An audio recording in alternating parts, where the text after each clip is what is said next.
جی السلام علیکم۔ وعلیکم السلام ورحمۃ اللہ وبرکاتہ۔ جی بہت شکریہ کال کرنے کے لیے۔ میاں عبدالغفار صاحب سرگودا سے کال کر رہے ہیں، جی فرمائیے۔ جی نظام صاحب، بہت عمدہ پروگرام ہے اور ہماری سعادت ہے کہ امیر محترم سے لے کے ہماری تمام قیادت جو ہے وہ ایسے پروگراموں میں شامل ہوتی ہے۔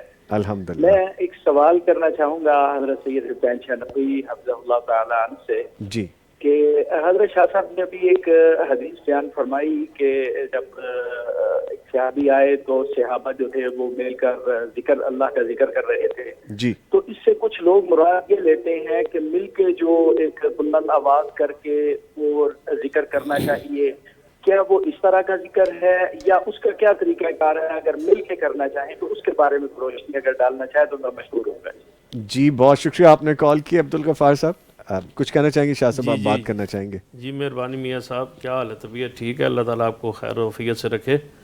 آمین۔ باقی آپ کا جو اشکال اس حدیث سے پیدا ہوتا ہے جی کہ وہ جس طرح حلقے بنا کے مخصوص اذکار کیے جاتے ہیں، اس میں یہ جو حدیث میں صورت ہے اس میں یہ ہے کہ لوگ اکٹھے ہیں لیکن ان کا ذکر جو ہے وہ تدبر ہے، ایک دوسرے کو پڑھنا پڑھانا ہے، ذکر کرنا، لیکن اجتماعی ذکر نہیں ہے، انفرادی ذکر ہے۔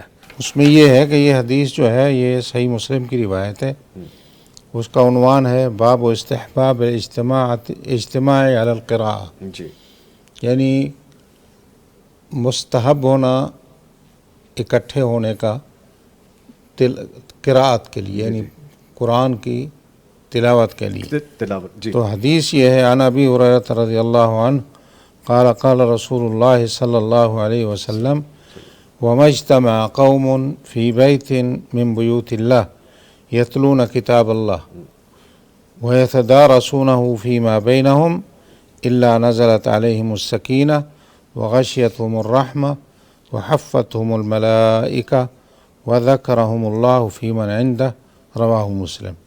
تو یہ جو ہے اس میں ذکر سے مراد یہ ہے وَمَا اجْتَمَعَ قَوْمٌ فِي بَيْتٍ مِّن بُيُوتِ اللَّهِ يَتْلُونَ کتاب اللہ، اللہ کی کتاب کی تلاوت کرتے ہیں۔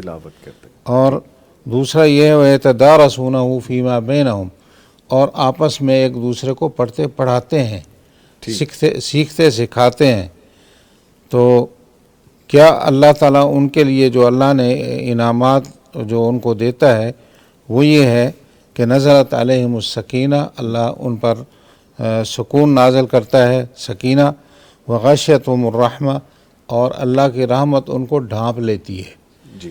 وحفتہم الملائکہ، اور اللہ کی رحمت کے فرشتے ان کو اپنے گھیرے میں لے لیتے ہیں، ہر قسم کی تکلیف سے اللہ اس کو بچاتا ہے، حفاظت کرتا ہے۔ وذکرہم اللہ فی من عندہ، یہ یہاں مسجد میں بیٹھ کر اللہ کا ذکر کر رہے ہیں یا اللہ کے گھر میں یا کسی جگہ۔ اور ایک روایت میں یہ بھی ہے اللہ کے گھر کا نہیں ہے، وَمَا اجْتَمَعَ قَوْمٌ، کئی قوم کٹھی ہوئی ہے، انہوں نے قرآن اور اس کے حدیث اور اس پہ جو ہے تدارس کیا ہے، پڑھے ہیں، تو کیا ہے وَذَكَرَهُمُ اللَّهُ فِي مَنْ عِنْدَهُ، اللہ تعالیٰ ان کا وہاں آسمانوں پہ ذکر کرتا ہے۔